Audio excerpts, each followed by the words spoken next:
الحمدللہ وکفا وسلام علی عبادہ الذین اصطفى خصوصا علی افضلہم وخاتم النبیین محمد الامین وعلی آلہ واصحابہ اجمعین اما بعد اعوذ باللہ من الشیطان الرجیم بسم اللہ الرحمن الرحیم وَلَقَدْ أَرْسَلْنَا إِلَىٰ ثَمُودَ أَخَاهُمْ صَالِحًا أَنِ اعْبُدُوا اللَّهَ فَإِذَا هُمْ فَرِيقَانِ يَخْتَصِمُونَ قَالَ يَا قَوْمِ لِمَ تَسْتَعْجِلُونَ بِالسَّيِّئَةِ قَبْلَ الْحَسَنَةِ لَوْلَا تَسْتَغْفِرُونَ اللَّهَ لَعَلَّكُمْ تُرْحَمُونَ صدق اللہ العظیم۔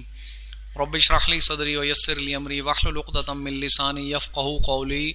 اللهم ربنا الہمنا رشدنا وعیذنا من شرور انفسنا۔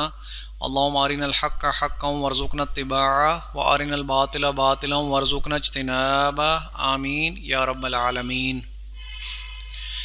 میرے محترم بھائیو، بزرگوں، دوستو، درس قرآن و درس حدیث کے ضمن میں سورۃ نمل کی چند آیات تلاوت کی ہیں۔ اللہ تبارک و تعالیٰ سے دعا ہے کہ مجھے خود سمجھنے، آپ کو سمجھانے اور آپ کو سمجھنے کی توفیق عطا فرمائے، آمین۔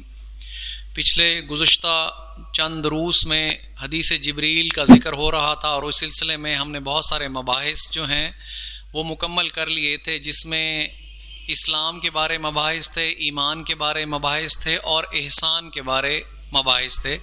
کچھ مباحث جو تھے وہ احسان کے بارے نامکمل تھے، تو آج کوشش کریں گے کہ ان کی تکمیل کر لی جائے اور اگلی بات جو اس حدیث کی ہے اس کو بھی بیان کر دیا جائے۔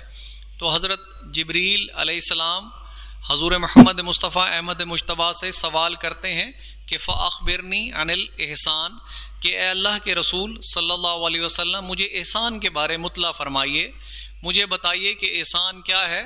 تو آپ صلی اللہ علیہ وسلم نے فرمایا کہ أَن تَعْبُدَ اللَّهَ كَأَنَّكَ تَرَاهُ، کہ تو اللہ کی بندگی کر ایسے جیسے تو اللہ کو دیکھ رہا ہے۔ فَإِن لَّمْ تَكُن تَرَاهُ فَإِنَّهُ يَرَاكَ، اور اگر تیرے اوپر ایسی کیفیت طاری نہ ہو سکے کہ تو اللہ تبارک و تعالیٰ کی ذات کو بذات خود دیکھ رہا ہے، تو کم از کم یہ کیفیت ضرور ہونی چاہیے کہ اللہ تبارک و تعالیٰ کی ذات تجھے دیکھ رہی ہے۔ تو بات چل رہی تھی بندگی کے بارے، درجہ احسان پہ فائز ہونے کے بارے۔ بندگی کے بارے میں نے آپ کو ایک بات پچھلی دفعہ بڑی واضح کر دی تھی کہ بندگی صرف غلامی کا نام نہیں۔ جب غلامی کے ساتھ حد درجے کی محبت شامل ہو جائے اور پرستش کا عنصر شامل ہو جائے تو تب بندگی مکمل ہوتی ہے۔ وما خلقت الجن والانس الا لیعبدون، کہ ہم نے جنوں اور انسانوں کو نہیں پیدا کیا مگر صرف اپنی بندگی کے لیے۔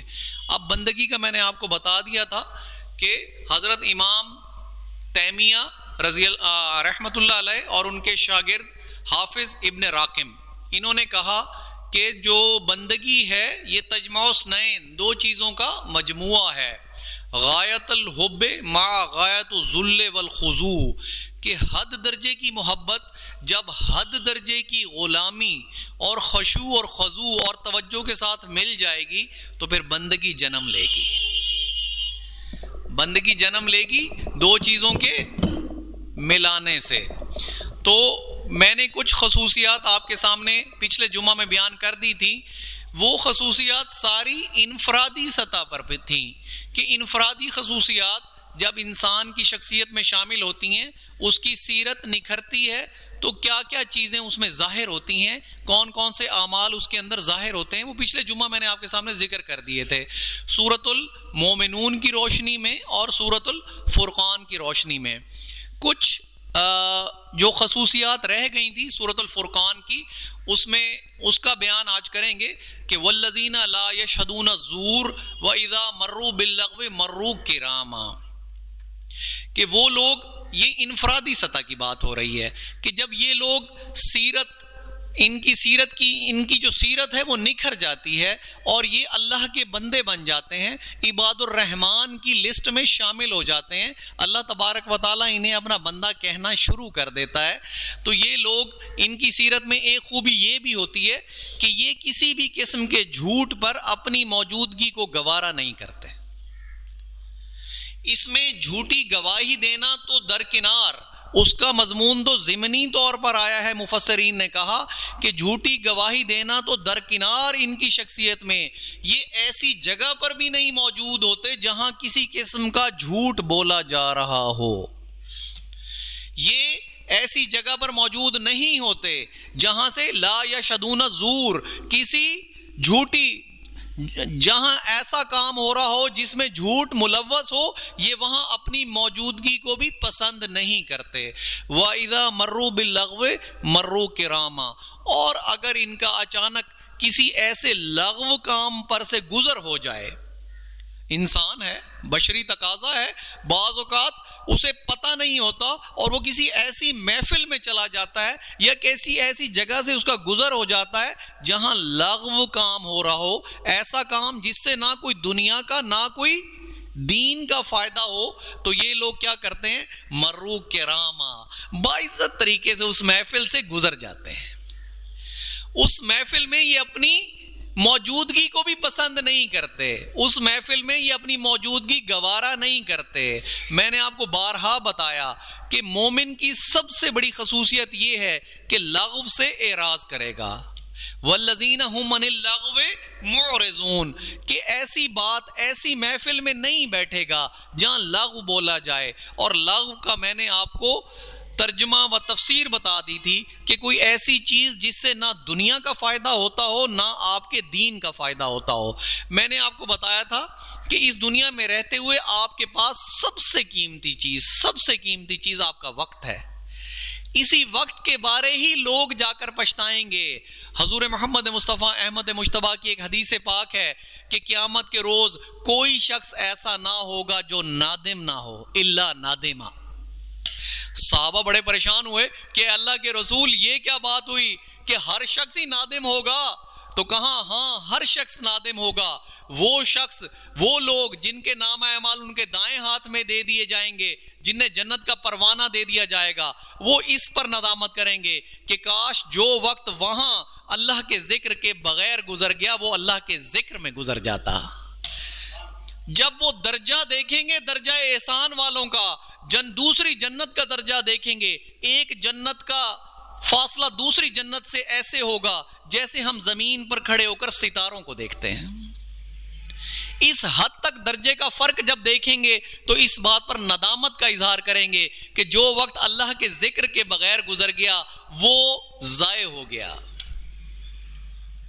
اور گناہگار کس بات پر ندامت کریں گے؟ جن کا نامہ اعمال ان کے بائیں ہاتھ میں دے دیے جائیں گے، وہ اس بات پر نادم ہو جائیں گے کہ کاش ہم وہاں گناہ کے کام چھوڑ دیتے. تو آج اس طرح کا برا انجام نہ دیکھنا پڑتا ہمیں. یعرف المجرمون بسیماہم فیؤخذ بالنواصی والاقدام، کہ اس دن مجرموں کو پہچان لیا جائے گا ان کی پیشانیوں سے. بتانے کی ضرورت نہیں ہوگی، مجرموں کو ان کی پیشانیوں سے پہچان لیا جائے گا اور انہیں پیشانی کے بالوں سے اور پاؤں سے پکڑ کر ملا کر یوں جہنم میں دھکیل دیا جائے گا. اور کیا کہا جائے گا؟ ہذہ جہنم التی یکذب بها المجرمون یطوفون بینہا وبین حمیم آن، کہ یہی تو ہے جہنم جس کو تم جھٹلایا کرتے تھے. تو آج اس جہنم میں اور اس آگ اور کھولتے ہوئے پانی میں تم طواف کرو، چکر لگاؤ. تو اللہ کے بندوں کی بات ہو رہی تھی کہ اللہ کے جو بندے ہیں والذین لا یشہدون الزور واذا مروا باللغو مروا کراما، کہ اللہ کے بندے تو ایسی جگہ پر اپنی موجودگی گوارا نہیں کرتے جہاں کوئی جھوٹ بولا جا رہا ہو اور جہاں کوئی لغو بات کی جا رہی ہو. اور آگے سورۃ الفرقان میں کیا ہے؟ والذین اذا ذکروا بآیات ربہم لم یخروا علیہا صما وعمیانا، اور جب ان کے سامنے اللہ تبارک و تعالیٰ کی آیات پڑھ کر سنائی جاتی ہیں تو وہ اندھے اور بہرے بن کر نہیں گر پڑتے. بہت اہم بات ہے کہ اللہ تبارک و تعالیٰ کی جب آیات سنائی جاتی ہیں تو وہ اس پر تفکر کرتے ہیں، تدبر کرتے ہیں، اس کی گہرائی تک پہنچنے کی کوشش کرتے ہیں. اور مفسرین نے ایک اس کے بارے تفسیر اور بھی کی کہ اندھے بہرے بن جانا یہ بھی ہے کہ اتنی روشن ہدایات کے باوجود آپ کا اگر دل نہ کھلے، یہ آیات آپ کے دل پر اثر نہ کریں، آپ کے دماغ پر اثر نہ کریں، آپ کی زندگی میں کوئی بدلاؤ نہ آئے، تو آپ پھر اندھے اور بہرے ہو گئے۔ اور آگے کیا ہے؟ والذین یقولون ربنا ھب لنا من ازواجنا وذریاتنا قرۃ اعین واجعلنا للمتقین اماما۔ ہر بندے کو یہ دعا یاد کر لینی چاہیے۔ وہ کیا کہتے ہیں؟ وہ کہتے ہیں کہ اے ہمارے رب ہماری بیویوں کو اور ہماری اولاد کو ہماری آنکھوں کی ٹھنڈک بنا دے، اور قیامت کے روز ہمیں ان کا پیشوا بنا دے۔ قیامت کے روز کیا ہوگا کہ ہر جو گھر کا سربراہ ہے، جو قوم کا سربراہ ہے، جو قبیلے کا سربراہ ہے، وہ اپنی قوم کے آگے چلتا ہوا آ رہا ہوگا۔ فرعون اپنے قوم کے آگے چلتا ہوا آ رہا ہوگا اور قوم سمیت اسے جہنم میں دھکیل دیا جائے گا۔ تو اب اللہ کے بندے کیا دعا کرتے ہیں؟ وہ خود تو متقی ہیں، لیکن ان کی خواہش ہے کہ ان کی اولاد بھی متقی ہو جائے، تاکہ جب قیامت کے روز وہ چلیں تو پیچھے متقی ہوں، ان کے پیچھے متقیوں کی پوری جماعت ہو، ان کی بیویاں متقی ہوں، ان کی اولاد متقی ہو، تاکہ جس جماعت کی وہ پیشوائی کریں گے انہیں شوق نہیں امام بننے کا، وہ صرف یہ چاہتے ہیں کہ ان کی اولاد بھی، بیویاں بھی، ان کے بچے، ان کی نسلیں، ساری نسلیں متقی ہوں، تاکہ جب وہ اس کی پیشوائی کریں تو پیچھے جماعت میں سب لوگ متقی آ رہے ہوں اور سب کا راستہ جنت کی طرف ہو۔ یہ دعا بہت اہم ہے، اسے یاد کر لینا چاہیے۔ والذین یقولون ربنا ھب لنا من ازواجنا وذریاتنا قرۃ اعین واجعلنا للمتقین اماما۔ آپ کو یہ بات سمجھ آ گئی ہوگی کہ وہ کس کے امام بننا چاہتے ہیں۔ آج ہم کیا خواہش کرتے ہیں؟ آج ہماری خواہش ہے کہ ہمارا بچہ اسسٹنٹ کمشنر یا ڈیپٹی کمشنر بن جائے، یا آئی ٹی میں بہت بڑی پوسٹ پر چلا جائے، یا کوئی بہت بڑا ڈاکٹر بن جائے، فزیشین ہو جائے، سرجن ہو جائے، کوئی پروفیسر ہو جائے۔ متقی بنانے کا نہیں سوچتے۔ آج میں اپنے بیٹے کو عالم دین بنانے کا نہیں سوچتا۔ آج اور حضور محمد کیا فرما رہے ہیں صلی اللہ علیہ وسلم؟ خیرکم من تعلم القرآن وعلمہ، تم میں سے بہترین شخص وہ ہے جو پہلے خود قرآن سیکھے اور پھر آگے سکھائے۔ عزت کا معیار کیا ہے؟ بہترین ہونے کا معیار آپ کے سامنے میں نے بیان کر دیا، اور بتانے والے کون ہیں؟ محمد الرسول اللہ صلی اللہ علیہ وسلم۔ آپ کی زبان سے نکلا ہوا وما ینطق عن الہوی ان ہوا الا وحی یوحی، ہر لفظ رب کریم کی طرف سے ہے۔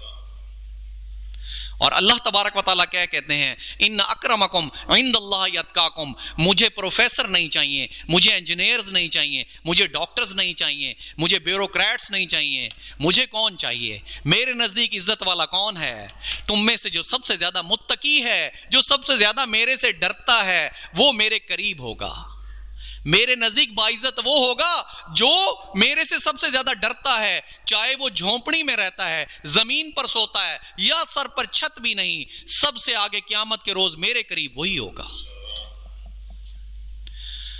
تو یہ انفرادی سطح کے اعمال تھے، تو انہیں ملے گا کیا؟ سورۃ الفرقان میں اللہ تبارک و تعالیٰ نے بیان کر دیا، اولئک یجزون الغرفۃ بما صبروا وَيُلَقَّوْنَ فِيهَا تَحِيَّةً وَسَلَامًا۔ یہ لوگ، انہیں ملیں گے بالا خانے۔ دنیا میں بالا خانے، اونچے گھر، اونچے ہینگنگ گارڈنز، بڑے اونچے محلات جن کی ڈبل ٹرپل سٹوریز ہوں، انہیں وہ غرفہ، بالا خانے ملیں گے۔ دنیا میں منع کیا کہ اس طرح کے گھر نہ بناؤ، کیونکہ مسافر کی زندگی بسر کرنی ہے تم نے۔ مسافر کو اتنی لمبی چوڑی عمارتیں بنانے کی کیا ضرورت ہے؟ مسافر کو کیا ضرورت ہے؟ اور وہاں اللہ تبارک و تعالیٰ نے کہا کہ چونکہ انہوں نے دنیا میں صبر کیا، بما صبروا، صبر کس پر کیا؟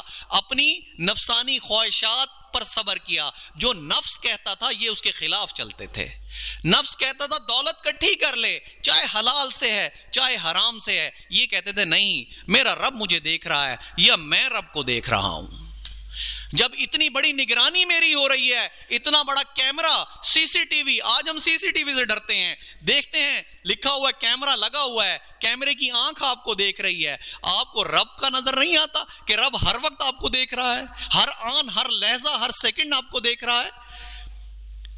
جب یہ کیفیت پیدا ہو جائے گی کہ میں دولت کٹھی نہیں کروں گا، اگر یہ کیفیت آ جائے گی، اور اسی طرح کی تمام برائیاں، جھوٹ کے بارے، رشوت کے بارے، اختیارات کے ناجائز استعمال کے بارے، اور غرض تمام برائیاں، یتیموں کا مال کھانا، ایک اپنی بہنوں کو وراثت میں حصہ نہ دینا، ایک لمبی لسٹ قرآن نے بیان فرمائی ہے کہ جب آپ کے اندر تقوی آ جائے گا تو ان تمام برائیوں سے بچ جاؤ گے۔ تو آپ نے کیا کیا؟ نفس نے تو آپ کو اکسایا کہ بہن کی جائیداد کھا لے، زندگی تیری اچھی گزر جائے گی، بہن کی جائیداد کھا لے، جھوٹ بول لے، رشوت لے لے، دولت کٹھی کر لے، لیکن آپ نے اس نفس کے خلاف چلے تو آپ نے کیا کیا؟ صبر کیا۔ بما صبرو، تو اللہ تعالیٰ بھی یہی فرما رہے ہیں کہ تم جو صبر کر کے آئے ہو اس دنیا میں، تو آج میں تمہیں پھر بالا خانے دوں گا، اور وہاں تمہارا استقبال کیسے ہوگا؟ تحیۃ و سلاما، کہ تمہیں دعائیں دی جائیں گی، اور قیلن سلامن سلاما، سلامتی ہو سلامتی ہو، فرشتے قطار اندر قطار باہر کھڑے ہوں گے۔ کون سی مخلوق آپ کو سلوٹ کر رہی ہوگی، کون سی مخلوق آپ کو سلامتی بھیج رہی ہوگی؟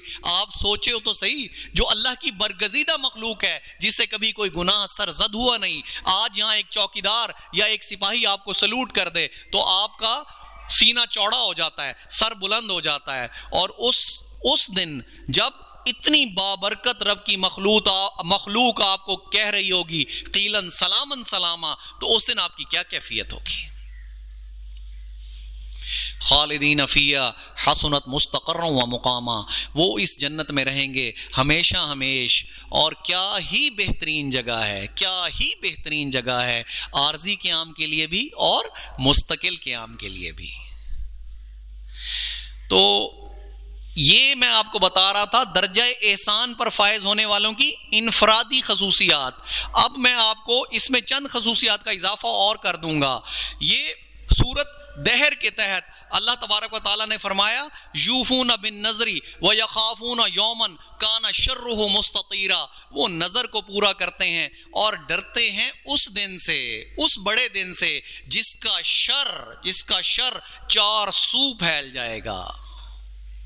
وَيُطْعِمُونَ الطَّعَامَ عَلَىٰ حُبِّهِ مِسْكِينًا وَيَتِيمًا وَأَسِيرًا، اور وہ کھانا کھلاتے ہیں الرغم مال کی محبت کے، مال کی محبت ہے لیکن وہ پھر بھی اس محبت کے باوجود بھی کھانا کھلاتے ہیں۔ کسے کھانا کھلاتے ہیں؟ وَيُطْعِمُونَ الطَّعَامَ عَلَىٰ حُبِّهِ یتیموں مسکینا ویتیما واسیرا، مسکینوں کو کھانا کھلاتے ہیں، یتیموں کو کھانا کھلاتے ہیں، اور قیدیوں کو کھانا کھلاتے ہیں۔ اور آگے کہتے کیا ہیں؟ انما نطعمکم لوجہ اللہ لا نرید منکم جزاء ولا شکورا، کہ ہم تمہیں کھانا کھلاتے ہیں صرف اپنے رب کی وجہ سے، اپنے رب سے ڈر کر ہم تمہیں کھانا کھلا رہے ہیں، ہمیں تم سے نہ کوئی شکریہ چاہیے نہ کوئی جزا چاہیے۔ ان کا یہ کھانا کھلانے کا یا خیرات کرنے کا یا انفاق کرنے کا اس دنیا میں کوئی مقصد نہیں ہوتا، وہ اس کا صلہ اس دنیا میں نہیں چاہتے، وہ تو کہتے ہیں ہم صرف اپنے رب کی وجہ سے، انما نطعمکم لوجہ اللہ، کہ ہم صرف اپنے رب کی وجہ سے تمہیں کھانا کھلا رہے ہیں۔ کیوں کھلا رہے ہیں؟ انا نخاف من ربنا یوما عبوسا قمطریرا، ہم تو رب سے شدید ڈر کی کیفیت میں ہیں اس دن سے جس کی اداسی ہولناک ہوگی۔ ابوس کہتے ہیں عربی میں ایسے شخص کو جو صدیوں اپنی پوری زندگی مسکرایا تک نہ ہو، اسے ابوس کہتے ہیں، اور کم تریرا کہتے ہیں ہولناک۔ اس دن کی وحشت کیسی ہوگی جس کے بارے اللہ تبارک و تعالیٰ نے یہ الفاظ استعمال کیے ہیں عبوسن کم تریرا، کہ ہم تو اس دن سے ڈرتے ہیں جس دن کی وحشت بہت ہولناک ہوگی، اداسی بہت ہولناک ہوگی۔ تو ہم اس اداسی سے ڈرتے ہیں، ہم اس لیے تمہیں کھانا کھلاتے ہیں، اپنے رب کی وجہ سے تمہیں کھانا کھلاتے ہیں۔ ہمیں تم سے کچھ نہیں چاہیے، نہ تمہارا شکریہ چاہیے، نہ تمہاری جزا چاہیے، نہ اس کا بدلہ چاہیے۔ حضور محمد مصطفیٰ احمد مجتبیٰ فرماتے ہیں کہ صدقہ ایسے کرو کہ دائیں ہاتھ سے کرو تو بائیں ہاتھ کو پتہ نہ چلے۔ اور کبھی اس پر فخر محسوس نہ کرنا، اس پر اترانا نہ، کیونکہ یہ تم اپنے لیے کر رہے ہو، لنفس ہی، اپنے لیے کر رہے ہو تم۔ یہ انفرادی سطح پر احسان کی میں نے آپ کو کچھ مختصراً بیان کر دیا کہ درجہ احسان پر جب لوگ فائز ہوتے ہیں تو انفرادی سطح پر ان کے اندر کون کون سی خصوصیات پیدا ہوتی ہیں، یہ میں نے مختصراً آپ کو بیان کر دیا، لیکن اجتماعی سطح بھی تو ضروری ہے۔ تو اللہ تبارک و تعالیٰ نے فرمایا، اس کے بارے بہت ٹائم نہیں لوں گا، انما المؤمنون، بے شک مومن تو وہی ہیں۔ دیکھ لیں باقیوں کا انکار ہے اس آیت میں، اس آیت کا اسلوب چیک کریں، انما المؤمنون، کہ بے شک مومن تو وہی ہیں۔ اردو جاننے والے ہمارے سامنے بیٹھے ہیں، سمجھ سکتے ہیں کہ اسلوب کیا ہے، اس فکرے کا اسلوب کیا ہے۔ انما المؤمنون، کہ بے شک مومن تو وہ ہیں، الذین آمنوا باللہ ورسولہ ثم لم یرتابوا، کہ جو ایمان لائیں اللہ پر اور اس کے رسول پر اور پھر کسی قسم کے شک و شبہ میں نہ پڑیں، کسی قسم کے شک و شبہ میں نہ پڑیں۔ یہ شک و شبہ کیا ہے؟ جب آپ کوئی غلط کام کرتے ہیں، جب آپ کو جھوٹ بولتے ہیں، رشوت لیتے ہیں، ناجائز مال اکٹھا کرتے ہیں، تو اس کا مطلب ہے کہ آپ کا ایمان اپنے رب کے بارے اور رسول کے بارے شک و شبہ میں پڑ گیا۔ تو مومن تو وہی ہیں جو ایمان لائے اللہ پر، اس کے رسول پر، پھر ہرگز شک و شبہ میں نہ پڑیں۔ وَجَاهِدُوا بِأَمْوَالِهِمْ وَأَنفُسِهِمْ فِي سَبِيلِ اللَّهِ، اور جہاد کریں اللہ کی راہ میں اپنے مالوں سے اور اپنے جانوں سے۔ یہ اجتماعی سطح ہے۔ اولئک هم الصادقون، یہی لوگ ہی تو سچے ہیں۔ اللہ تبارک و تعالیٰ کہہ رہے ہیں کہ یہی لوگ ہی تو سچے ہیں۔ میرے بھائیوں، ان تمام آیات کے کرائیٹیریاز ہیں، ہم اپنے آپ کو اس کسوٹی پر پرکھا کریں کہ کیا کوئی خصوصیت ہمارے اندر بھی موجود ہے۔ جو قرآن کہہ رہا ہے کہ ان لوگوں میں یہ خصوصیت ہوں گی تو قیامت کے روز میرے نزدیک وہ کامیاب ہو جائیں گے، تو کیا کوئی خاصیت ہمارے اندر بھی ہے؟ یہاں درس دینے کا مقصد کیا ہے؟ سنوارنا مقصد ہے، اپنی شخصیت کو سنوارنا، اپنے آپ کو اسلام میں لانا، ایمان میں لانا، درجہ احسان میں لانا۔ آگے اللہ تبارک و تعالیٰ کیا فرماتے ہیں؟ ان الذین قالوا ربنا اللہ ثم استقاموا، کہ بے شک جن لوگوں نے کہا کہ اللہ ہی ہمارا رب ہے۔ رب کا کیا مطلب ہے؟ ہمارا پالن ہار ہے، ہمارا مالک ہے۔ مالک کی کسی بات سے ہم نے سرکوبی نہیں کرنی، اس کی ہر بات ماننی ہے، سر تسلیم خم کرنا ہے، پوری کی پوری زندگی اسی طرح گزارنی ہے جیسے ہمارا مالک چاہتا ہے۔ ان الذین قالوا ربنا اللہ ثم استقاموا، بس اس پر ٹھک گئے، جم گئے، استقامت اختیار کر لی۔ ان کے پائے لغزش، مطلب ان کے پاؤں میں کبھی لغزش نہیں آئی، ان کے قدم ڈگمگائے نہیں کبھی۔ بہت ساری دنیا کی رانائیاں بھی دیکھیں تو ٹھکرا دیا، پاؤں کی ٹھوکر پر ان رانائیوں کو رکھ لیا کہ نہیں، میرے رب کو یہ قبول نہیں۔ تو اللہ تبارک و تعالیٰ کیا فرماتے ہیں ایسے لوگوں کے بارے میں؟ ان الذین قالوا ربنا اللہ ثم استقاموا تتنزل علیہم الملائکۃ الا تخافوا ولا تحزنوا وابشروا بالجنۃ التی کنتم توعدون، کہ ان پر تو اسی دنیا میں فرشتے نازل ہوتے ہیں، ان پر تو اسی دنیا میں فرشتے نازل ہوتے ہیں۔ کیا کہتے ہیں؟ اللہ تخافو، خوف نہ کھاؤ، ولا تحزنو، غمگین مت ہو، اور تمہیں خوشخبری دیتے ہیں اس جنت کی جس کے بارے تم سے وعدہ کیا گیا ہے، جس کے بارے تم سے وعدہ کیا گیا ہے۔ نحن اولیاءکم فی الحیات الدنیا والآخرہ، ہم تمہارے دوست ہیں اس دنیا کی زندگی میں بھی اور آخرت میں بھی۔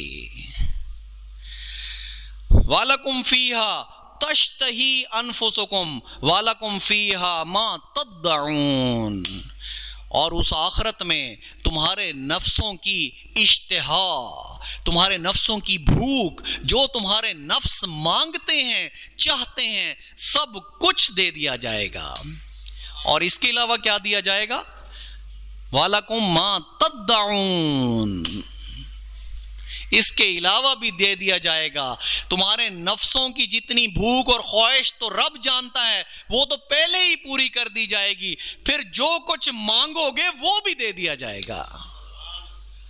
نزلا من غفور الرحیم، اور یہ تو ابتدائی ضیافت ہوگی اس رحیم رب کی طرف سے، اس غفور رب کی طرف سے. یہ تو ابتدائی ضیافت ہوگی، اصل دعوت کا تو تمہیں بتایا ہی نہیں جا رہا.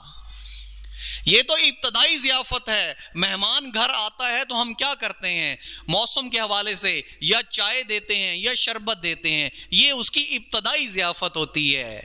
دعوت تو اصل تیار ہو رہی ہوتی ہے نا، 3-4 گھنٹے بعد جو لمبا چوڑا دسترخوان لگنا ہوتا ہے.